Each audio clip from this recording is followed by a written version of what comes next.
Hi, I'm Susan Lang, the mother of 2 children who are absolutely thriving at Golden Valley Charter School for 8 years now, and I'm opposed. Thank you.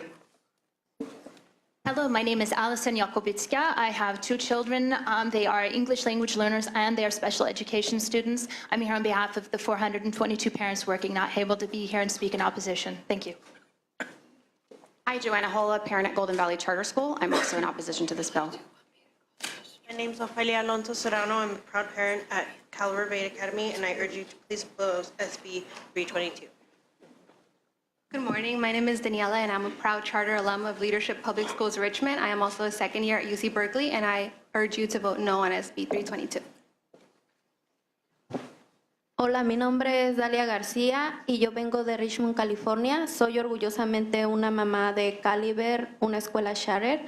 Yo me opongo a la ley SB 322. Gracias. Good morning. My name is Susana Landeros, and I'm a proud mother of a charter school, and I oppose to SB 322. Thank you.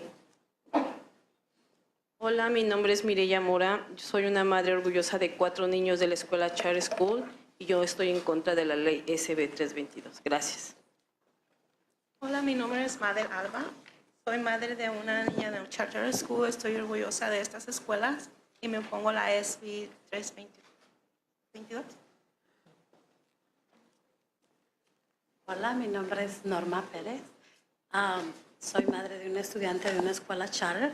Yo me opongo, estoy en contra de la SB 322. Gracias. Hola, mi nombre es María Alba y yo tengo una hija en la charter school y me opongo a la ley SB 322. Gracias. Hola, mi nombre es Lucero Vega, soy abuela de 2 niñas de la escuela Charo y me opongo a la SB 322. Hola, mi nombre es Elizabeth y yo soy madre de 2 hijos y me opongo a la SB 322. Good morning. My name is Jalissa Barron. I'm a senior at KIPP San Jose Collegiate, and I encourage you to oppose SB 322 and the re-regulation of charter public schools and urge the committee to vote no. Coming from a KIPP school, I can say most of what was mentioned by those who are for this is untrue, and if this passes, it will defeat our goal to help low-income students and of minorities to give them the same opportunities that wealthier communities may offer. Good morning. My name is Julie Bautista, and I'm also a senior from KIPP San Jose Collegiate. I oppose SB 322 and the re-regulation of charter public schools and urge the committee to vote no, because coming from a KIPP school, this defeats the purpose and its mission, which is to help low-income minorities receive a rigorous education. Thank you. Angela Lee, KIPP Bay Area Schools, which serves over 3,000 students in the low-income neighborhoods throughout the Bay Area. I strongly oppose SB 322, and I respectfully urge the committee to vote no on this bill, since it would hinder our ability to serve the students we aim to serve, those who receive a preference for free and reduced lunch. It would also undermine our efforts to use restorative justice practices in place of traditional discipline policies. Thanks.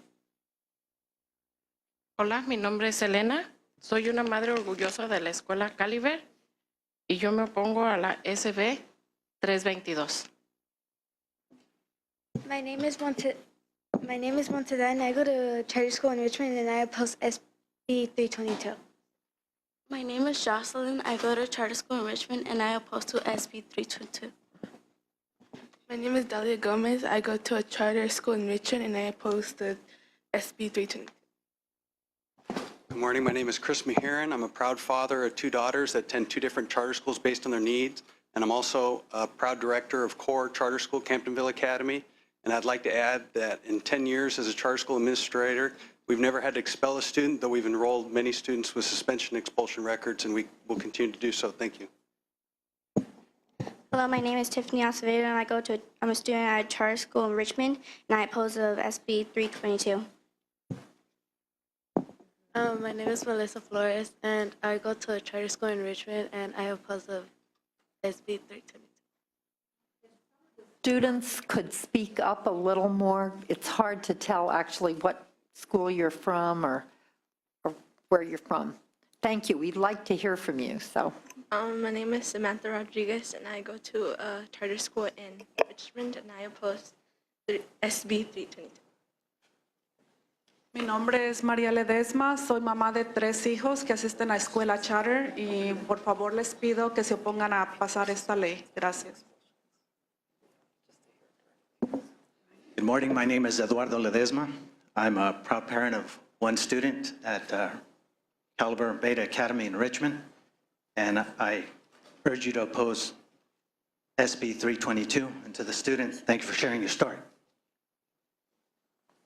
Hola, mi nombre es Leticia Contreras, vengo de la escuela Caliber en Richmond y me opongo a la SB 322. Gracias. Hi, my name is Jacqueline Martinez, and I'm a proud charter parent of Caliber Beta in Richmond, California. I urge you to please oppose SB 322. Thank you. I live in Richmond. I learn from the school Caliber, and please support my school because I think it's the best school for me. Buenos días, mi nombre es Naú Cervantes, vengo de Richmond y me opongo a la ley SR 322. Gracias. Buenos días, mi nombre es Yolanda López y vengo de Richmond y soy orgullosamente una mamá de una escuela charter school. Por favor, opónganse a la SB 322. Por favor, toquen su corazón. My name is Daniel McLaughlin. I'm the founder and CEO of the One Purpose School. We will serve a population of 97% free and reduced lunch, actually in your district, Senator Leno. And I'd like to say that I think neither charter schools nor the district schools that have specific admission policies should have this regulation foisted upon them. I oppose 322. Thank you. Buenos días, mi nombre es Blanca Calderón, vengo de una escuela charter, tengo un hijo y vengo para que nos ayuden para que no se cierren las escuelas. Y estoy en contra de la proposición SB 322. Gracias. Mi nombre es Eva Oviedo, vengo de Richmond, de la escuela Caliber, tengo 2 niños y estoy en contra de la ley SB 322. Gracias. Good morning, my name is David Calderon. I'm from Richmond, California, from Caliber Charter School.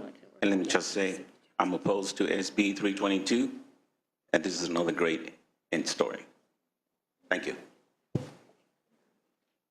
Good morning. I'm Dr. Hannah Imoisili. I'm a proud teacher at Green Dot Public Schools that is effectively facilitating restorative justice, so I oppose this bill. Jennifer Wada on behalf of Ed Voice in opposition. Ana Ponce, Camino Nuevo Charter Academy, Los Angeles, in opposition.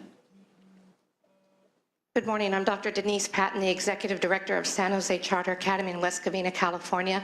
And in the 17 years of our existence, we have maintained suspension rates far lower than the district that authorizes us. I urge you to oppose Senate Bill 322. Hi, my name is Celia Jarro. I'm a student at Humboldt State University in the Child Development Department, and I grew up in LA, and I attended a charter school.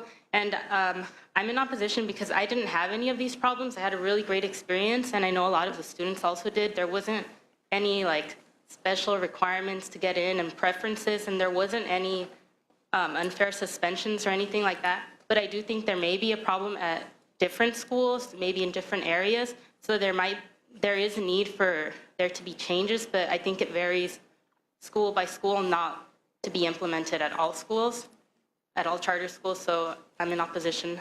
Thank you. Thank you. Any others in opposition? One more. Good morning. My name is Mary Welch. I'm the area superintendent for Aspire Public Schools. We have 35 charter schools in the state of California, and I urge your no vote on SB 322. Thank you. Thank you very much. Any other folks in opposition? Okay, well, Senator Hancock, it's just you and me, and Senator Leno. Yes. Okay, so... Did you ask me a question? No, I was going to ask you a question. You seem to have settled the issues with the admissions, with the amendments. And the question is, following all the other rules that regarding suspension and expulsion, and you've heard from the opposition. I certainly have a response. Yes, right. Thank you. So first of all, let me reassure everyone and anyone, and I want to thank our visiting student who is so articulate. Congratulations on all your success, and I know your future is going to be very bright. I also want to assure you, this bill will not close the doors of Apex or any other charter school. If all charter schools were like Apex or like Sciatech in my district, we wouldn't be here today. And there'd be no need for the bill. They're not our concern, and they're not the concern of the United States Department of Justice or the United States Department of Education. And I am confident that we can find language that will more effectively address the problem schools while not limiting the charters that do outreach to students who need the most support. So that's going to be my effort to make sure that we're not tying the hands of a school like Apex, but at the same time, address the schools that have incentivized me to bring this bill forward. There are problems. I think the last speaker in opposition to the bill actually said it as well as I could, that there weren't problems at her school, but in fact, we know there are problems at some schools. So we have to more surgically address that in our language, and I'm happy to work with the committee and with all the stakeholders to reach that goal.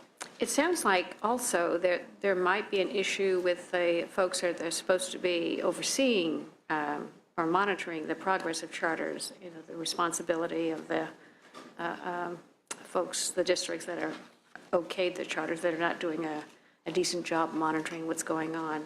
I don't, you know, Senator Hancock, do you have any comments or questions? Yeah, I was very interested in this discussion. I have grandchildren in public school and grandchildren in charter schools. All of your grandchildren are in public schools. Actually, as I said the other day, I have one homeschool too. Okay. So you want to know? I didn't know about that one. I didn't know about that one. So it seemed to me that the admissions part of the bill was in very good shape. Nobody commented on it. And it is one of the areas where we have pause because there are some charter schools that do want either money or volunteer time from parents. And that could be discouraging for some parents that don't have either of those things because of their income level. As I read the bill, I didn't see, for example, I'm very interested in restorative justice. The Oakland Public Schools have adopted restorative justice as their model. I noticed several people speaking in opposition said we couldn't do restorative justice under this bill. I don't read the bill that way. I wondered if you could comment on that, Senator Leno. And I guess I'm interested in knowing a little bit more, what are the problems with suspensions or expulsions in the charter schools that have problems? So first of all, no, the bill will not interfere with programs like restorative justice. The bill will not close the doors of Apex or any other charter school. But Mr. Bramble probably has some more specifics that could best address your question, so I'm going to pass the ball to him. And with respect to restorative justice, we did have a long conversation in the last legislative session around willful defiance, around the idea that we need to figure out ways not to send kids home, that we need to figure out ways to provide supports for kids. And to be blunt, none of that conversation had any impact on the charter school environment, because at charter schools, the education code that we're talking about there with respect to suspension and expulsion is waived. So in other words, they weren't required necessarily to follow some of those provisions that we were establishing that truly represent a good practice at all California public schools. So there is explicit ed code that says, in terms of alternatives to suspension and expulsion, that rather than send a child home, a principal could implement several alternatives to suspension and expulsion. One of those explicitly in code being restorative justice. So in putting forth a requirement that charter schools comply with the suspension and expulsion provisions of the Education Code, it also then delineates what are some reasons that a child could be suspended from school, what alternatives are kind of best practices recommended through statute that a principal could use rather than send a child home. So in essence, I would say just the opposite. It would encourage the use of alternatives and explicitly restorative justice in forcing charter schools to comply with the suspension expulsion provisions of the Education Code. Some of the data that the opposition was referencing with respect to suspension and expulsion and what the data shows is very incomplete because there's not a requirement to use the suspension and expulsion provision. So then to rely on what that data says when a district is not obligated to report that data, I'm sorry, a charter school is not obligated to report that data in the first place is extremely problematic. Through the chair? Sure. I would have a question of the principal from the charter school. Why do you think Apex will shut down, or whatever your comment was? Not necessarily, I apologize, I may have missaid it. Not necessarily I would shut down, but I wouldn't be able to do my practices. To politely disagree, I had a student, I'll give you a very specific case. I had 2 boys who had problematic relationships with a girlfriend. The year before in LAUSD, a young man who had a problem with his girlfriend went into class and stabbed the girl, and the girl deceased. So LAUSD adopted a new policy that when there's a boyfriend and girlfriend, you must remove the kid from the campus. So we had the situation. It was a boy and girl that had been going out together. We're a co-located school, so the young lady was in the LAUSD school. The young man was with me. The family of the young lady did not want to do criminal charges against the boy. He was about to go to college. They had had a relationship. They knew the kid. They wanted an alternative. The school psychologist and the school principal were like, our hands are tied. LAUSD saying this boy must go, he has to go. And in the process of literally the family going above the principal and saying, we do not want this policy. The school, his school, is providing an alternative for him to stay in school, stay going to college. If you kick him out, it's done. And that happened another time. So I had 2 specific cases where LAUSD, if I had followed their policy concerning SB 322, both those boys would have been gone. Both those boys would have lost their chance to go to a 4-year school because they would have had an expulsion on their transcript, and no 4-year school would have taken them. Okay, I wondered if it was that kind of thing. I know that there have been some school districts that have 0 tolerance for a variety of things, which would mean you would have to expel. Exactly. That you might have a school that didn't want to do that. So could you comment a little bit more on, do we have information about arbitrary or more punitive expulsions and suspensions at charter schools that would make us want to do this? Or what would you suggest about some of those 0 tolerance policies in public schools and the desire to keep kids that may be at risk in some way at a charter school that wants to help them? Seth, hit your button. Oh, yeah. Hit your red button. I did. Oh, just kidding. I would say there's 2 sides to that conversation. On the one hand, I know that recently both the Charter Schools Association and CTA, not recently, I would say 2 years ago maybe, there was a conversation around what kinds of protections a charter school should have if they were being sued by the public. Would it be similar to a traditional public school if there was a safety issue? And the conversation was just locally, actually, around Sacramento High School, Charter High School, where, for example, a child is not automatically suspended or expelled, for example, for sexual assault or for bringing a weapon to school, and does that create a different standard of safety? So on the one hand, I think that's part of the conversation, but I also hear what you're saying about, do some of these 0 tolerance policies impact flexibility? Certainly the conversation around Assembly Bill 420 was just the opposite. It was a conversation that was focused on how do we essentially stop sending kids home, which is not helping kids, and instead help those kids. So again, in requiring compliance with the suspension expulsion provisions of the Education Code, you bring that conversation to bear on the charter school community as well and encourage those alternatives. That's truly that's the direction we're heading in the legislature, and we think it should apply to all public schools, whether traditional or whether charter. I would just add that we've had a lot of conversations with the Charter Schools Associations and with the Senator's office, and have talked about and you've reiterated, Senator, our goal to craft kind of more surgically to address the due process violations. And so that's something that I know has been a commitment both on the sponsor's part and. So the intention is to keep working on this bill?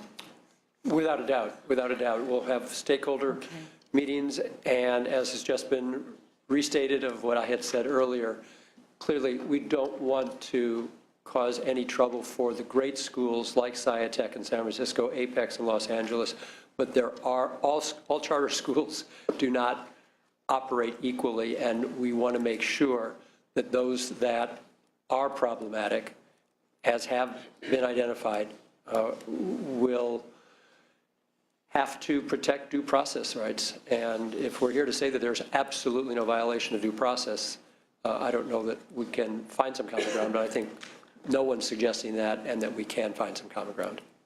Okay. If so I go ahead. I was just going to say, you've raised the whole issue that we dealt with in a way in the previous discussion with the bill about vaccinations. When is it good to do a blanket policy, and when is it good to focus on the pockets of the problem, and how does one define what they are? So. Not always easy answers to these tough questions. No, I understand that. And I know that there, in all due respect, are charter schools that are a little shaky on some of these things. And obviously, the star witnesses are the ones that are doing a great job and really doing well for parents. So, I'm going to vote to move the bill forward as amended. I think the amendments were good. I think there's more work to do on this. So I'll be watching as it moves forward. Thank you very much. Okay, and just to come back, I mean, I would just, the conversations between the Charter Schools Association is continuing with the stakeholders regarding suspension and expulsion. Yes, that's the intent. That is correct. As recently as 48 hours ago. Okay, all right. And, all right, so with that, are there any other questions or comments? Then I would also be in support of moving that conversation forward. And thanks to you, Madam Chair, and the committee for your good suggestions in the analysis. We were happy to take them. Great, thank you very much. The bill has been moved. Let's call the roll. Do pass as amended. Appropriations, Liu. Aye. Liu, aye. Runner. Runner, no. Block. Hancock. Aye. Hancock, aye. Leyva. Mendoza. Monning. Monning, aye. Pan. Vidak. 3-1. 3-1. We'll leave the roll open for absent members. Thank you. Thank you, sir. Okay, Senator Allen, you have item 11, SB 460.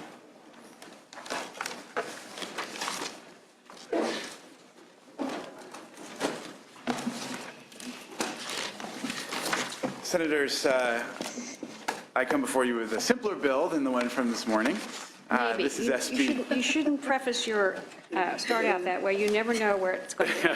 That's true. Well, I've got a big wooden podium here that I can Okay. touch with if necessary. So this is SB 460, and I thank you for the opportunity to present it. This bill seeks to provide funding for students who have been reclassified from English learners to mainstream classrooms.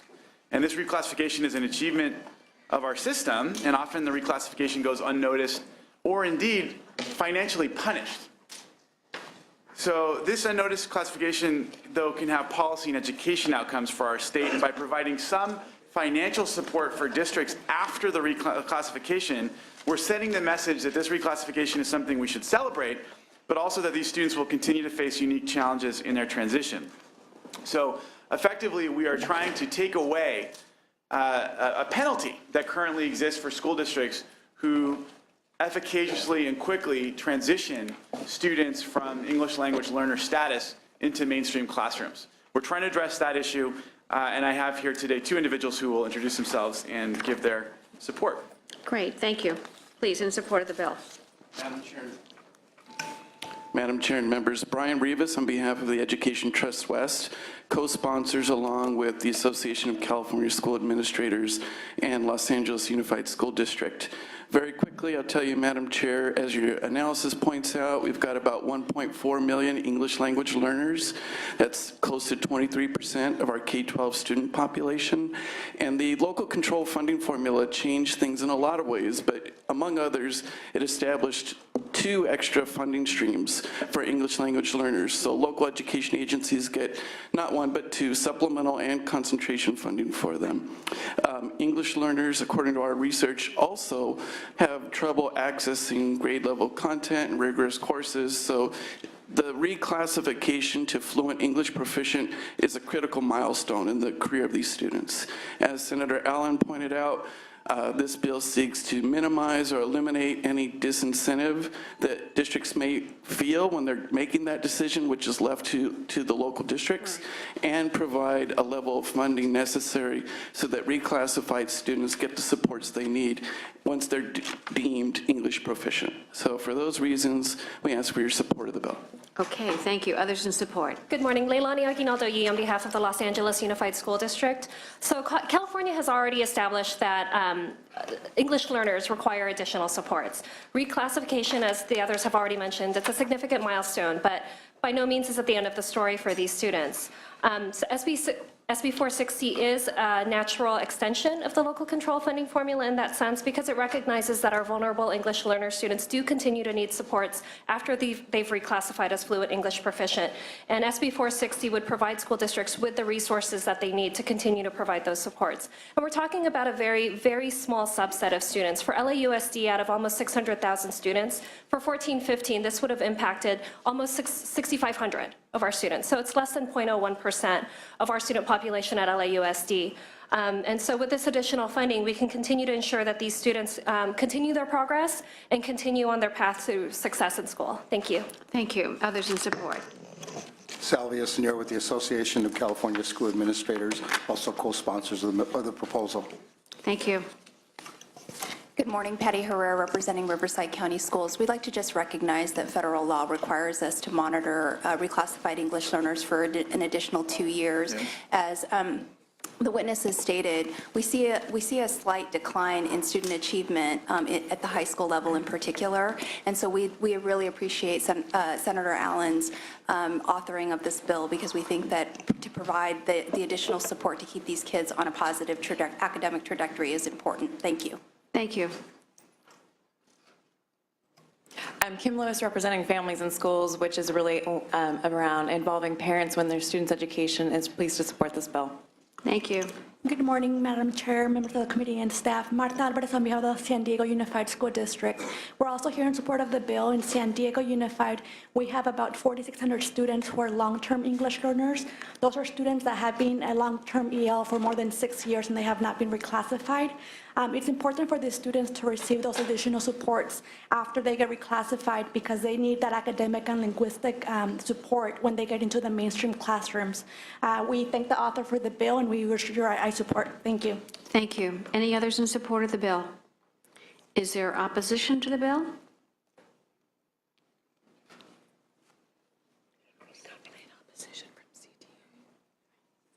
Good morning. This is Estelle Lemieux with the California Teachers Association.